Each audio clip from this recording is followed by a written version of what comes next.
Do you smell that 90s vibe? Starting a morning video with a hailstorm is unbeatable. My cars are outside. Everyone knows cars have always been my passion. As a kid, I spent hours playing PlayStation, Gran Turismo, and Need for Speed, wearing out the joystick, but this seems a bit much, doesn't it? Please stop the rain and hail. Thanks. Then, since I turned 18 and got my driver's license, I obviously moved on to real cars. I've always had relatively small cars. The oldest car I've ever owned, I remember, was a 2009 Opel Corsa Opel Performance Center. I still remember it. With its 192 horsepower, it was really fast. After that, I replaced it with a 2018 Golf 7R version with 310 horsepower. That one with a full exhaust and tune ran like a jet, amazingly with no problems. Afterwards, I switched to the black M4, which I think you all know by now.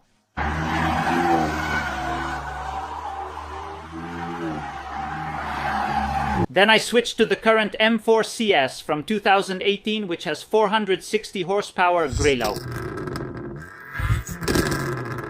Also, we recently bought the Volvo X30 full electric. You can clearly find all the videos about that car on my channel for the past few weeks. With the arrival of the electric car, I realized that technology and digitalization are increasingly entering the world of cars. And that's why I feel the need to go back to my childhood, to the legendary 90s. Out of curiosity and for fun, I began searching for car ads from the 90s. I also have to say that I didn't have a clear idea of my favorite model, but I definitely had a preference for BMWs, especially the BMW E30. Yeah, but you can't really shoot a video with all this noise. GRILLO. I had found a really interesting ad for a BMW 320i. But after looking into it more, I realized that the ad didn't reflect reality at all. The car had just 57,000 kilometers, but almost everything, including the seats, had been redone. After driving 57,000 kilometers, you surely wouldn't ruin the seats. By investigating further and discovering the true nature of the owners, which I won't specify here, I came to the conclusion that that car was basically a scam. It's clear the 57,000 kilometers weren't real. The car probably had 2, 3, or 400,000. I really don't know. This would be the perfect time for a sponsor, but there isn't one. As for E30s like this ad, I found many similar ones. This really demoralized me and I nearly gave up. But this is huge news. Oh god, I have to go check on the cars. For a moment it just looks like heavy rain, luckily, and until they build me a garage, the situation is critical. 3 years just to build a garage. I was saying there aren't any interesting ads until I found this very particular ad. The ad was made by Dio, but to be clear, it wasn't. Actually, the car I was looking for was from 1994, and honestly, I've never seen it on the road. A bit curious about this car, I called the seller and he was super thorough with all the questions I asked him, to the point that I decided to make an appointment to go see this car. We're heading towards Verona to see a new potential car that I might buy. At first, I searched for the first series BMW E30, but then an ad for a different car caught my eye. We have a 1 hour and 45-minute drive ahead before reaching the dealership. Let's see if the car is interesting or a total lemon. We've arrived in Verona, we're in front of the dealership, and it's insanely hot. Now let's go in and see if the car will impress me or not.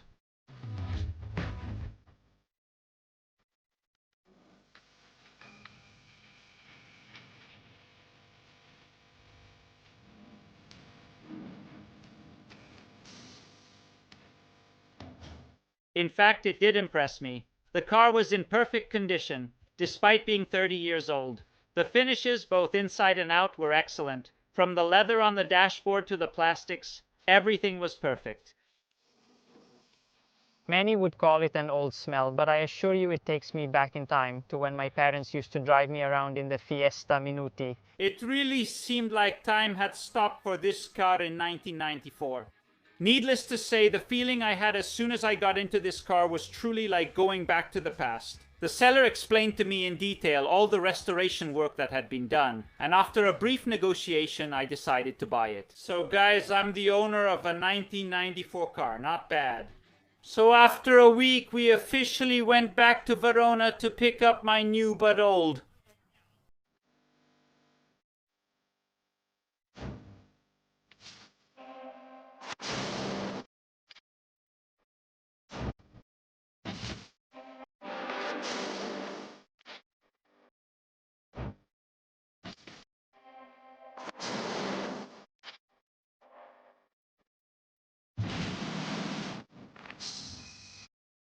Bye!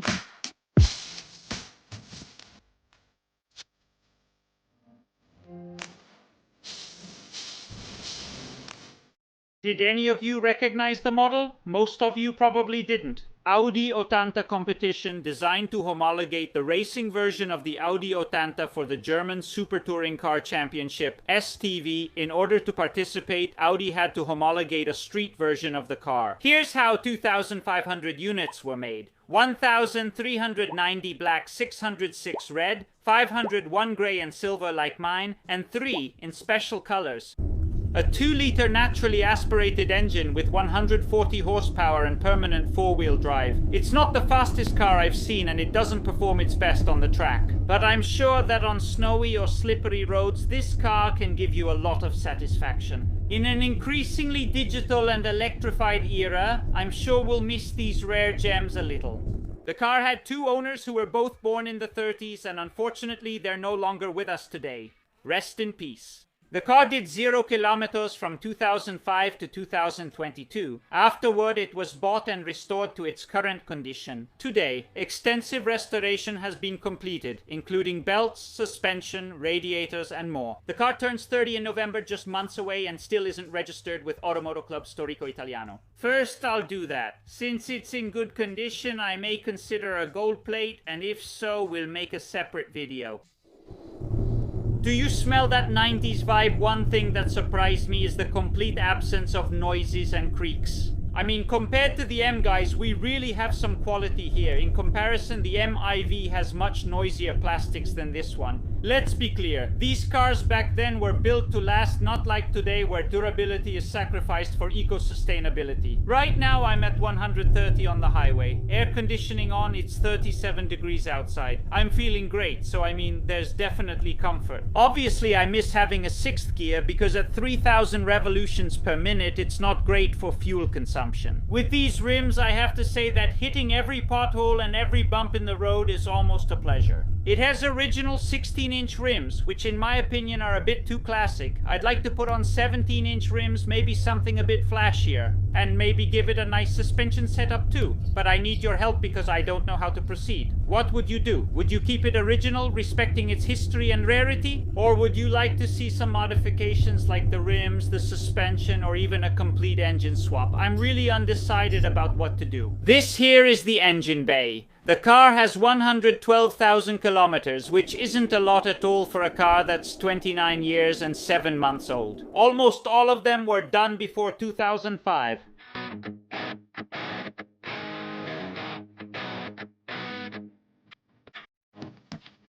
Here we have the trunk and I don't even know how to open it. Can you figure it out? Okay.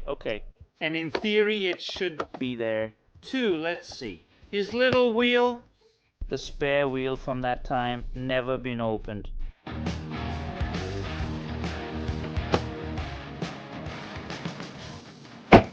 As you can see, the interior is in excellent condition, almost as if frozen in time. Don't forget these beautiful perforated headrests. I really love the branded pattern, 4 on the seats, plus this super cool 3-spoke steering wheel. Another interesting detail are these 3 gauges placed right in front of the gear shift, which show me the oil temperature, oil pressure, and battery voltage. A detail not to overlook is the antenna that rises when you turn on the car, electric mirrors, air conditioning, radio. It's got everything. This car is missing nothing.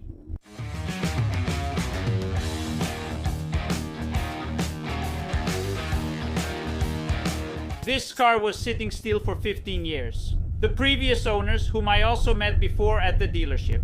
Go ahead, overtake me, bus, overtake me. Everything that needed to be changed has clearly been replaced, from the belts, radiator, shock absorbers, brakes, everything. So it's practically perfect. Of course, sometimes you really feel the lack of a nice turbo, but still. Come on, like I was saying, I've never seen this competition version around. I used to see the old Audi 80, which weren't even that good looking. But this one with the little spoiler, the bumpers, the sporty rims, let's say it has its own charm, because I know that the owners also got a numbered keychain with the exact number of the car, but it's really hard to find and unfortunately they didn't have it. Still, the BMW E30 is always in my heart. Its look drives me crazy, so maybe I'll consider getting one someday. It's just that finding examples in good condition in the same condition as this one is really difficult, and especially with a history like this one has. Here we have all its accessories. With the various service records, everything is documented. We even have the leather Audi keychain, Audi wallet, the radio. Everything and more, everything and more. From the moment I brought it home to when we're making this very lucky video, about 10 days have passed. So I had the chance to try it out, test it, and get to know it a bit. There are still many details and things left to discover. But in the end, guys, that's the beauty of having a new car, discovering it day by day, finding its strengths, finding its flaws, and appreciating the car for what it really is. Guys, we've reached the end of the video. I'm thrilled to add a new vehicle to my small car collection. As you know, an enthusiast is always seeking new thrills.